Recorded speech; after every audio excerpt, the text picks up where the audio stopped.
Hi, my name is Dr. Tim Lind, and I'm a chiropractor, and I specialize in treating people with chronic pain and fibromyalgia. And I'm going to talk to you and explain a few things that you probably never heard before about fibromyalgia. First of all, fibromyalgia is not a muscle or a musculoskeletal problem. It's a neurological problem. Now, I know you've probably been told in the past that it's a muscle problem, but it isn't. Well, how do I know this? Well, there are literally thousands of articles that have been produced over the last 10 years, and basically what they show is that they show that people with fibromyalgia, their brains do not work the same way as people that don't have it. And I have treated over the last few years many people with fibromyalgia who have been told that they're going to have to live with their pain forever. Now, why isn't this common knowledge that fibromyalgia is a neurological problem and not a musculoskeletal problem? Well, there are two main reasons. The first reason is there's still stigma about people who have chronic pain, unexplained pain, and it's easier to tell somebody that it's all in their heads rather than dealing with the problem that's at hand. There's so much information out there that tells us that the brain is responsible for the symptoms that you are having.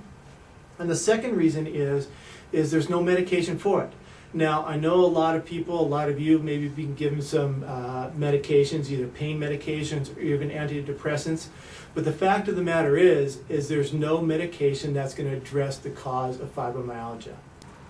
Now, what's important to me is not the diagnosis that you may have, but you as a person. What's important is we find a way to help you get better. Okay, the first thing that you need to understand is the neurological cause of fibromyalgia. And this is going to change the way that you look at the pain that you're having, and it's also going to give the solution that you need to end it. Okay, the neurological cause of fibromyalgia is this. It's an overactive midbrain. The midbrain is responsible for all the symptoms that people with fibromyalgia are having. Okay, so let me explain some things. This is the midbrain right here. It has three parts. It's got an upper, it's got a middle, and it's got a lower part. This part up in here is called the cortex. The purpose of the cortex and the lower midbrain is to dampen or slow down this upper midbrain. The midbrain does lots of things. It's cranking out things all the time. It has a lot of processes that it needs to do. The problem happens is when the upper midbrain is not being dampened or slowed down by the brain or the lower part of the midbrain. Now, when this upper cortex and the lower midbrain are not dampening or slowing this process down of the upper midbrain becomes hyperactive. It becomes irritable. It becomes very excitable. And that's why some people with fibromyalgia, they may get a blurred vision, okay, or light bothers their eyes, or even auditory sounds bother their ears. And the reason is because this is the areas that it goes to right in there, because it's overexcited and because it's not being dampened by this area up here and this area right in here. Another thing that can happen is headaches. People can get headaches with this because that process is not being dampened, not being slowed down. Something else can happen with people is this midbrain sends information down to the adrenal glands down in here and make the adrenal glands work way harder than they're supposed to do. And the adrenal glands secrete a hormone called cortisol. And when cortisol is released in the body, cortisol is literally toxic to the brain. It will come up to the brain and it can give people the fibro fog, where everything feels foggy in their head.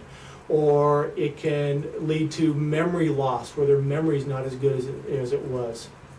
Another thing that it does down in the adrenal glands, it's going to make it secrete some different hormones called catecholamines. And catecholamines are, they will trigger, when it's released in the body, they will trigger nerve fibers. And this is why people with fibromyalgia have pain all over their body, because this is being released in their body constantly.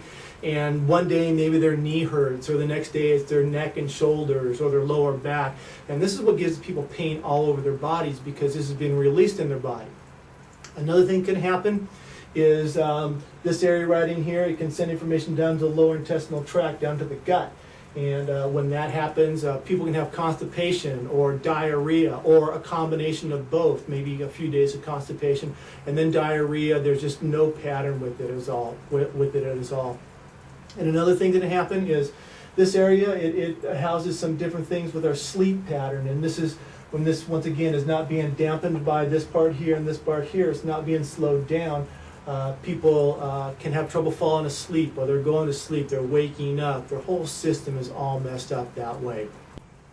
So how do we find out if this is why you feel like you do? I have different tools in my office that I use to analyze to find out where the dysfunction in your system is. This is all part of the neurological examination. Once we find the part or parts of your brain that's not working, we have specific treatments that are geared to get your part of your brain working normal again. Now, different people have different treatments depending on what type of part of the brain is not working correctly. I've treated many people just like you this way so they can get their lives back to normal again. Here's the bottom line. I don't want you to suffer another day. There's no reason that you should. I want to find out the cause of your problem and treat you as a person, not just your symptoms, so you can have your life back.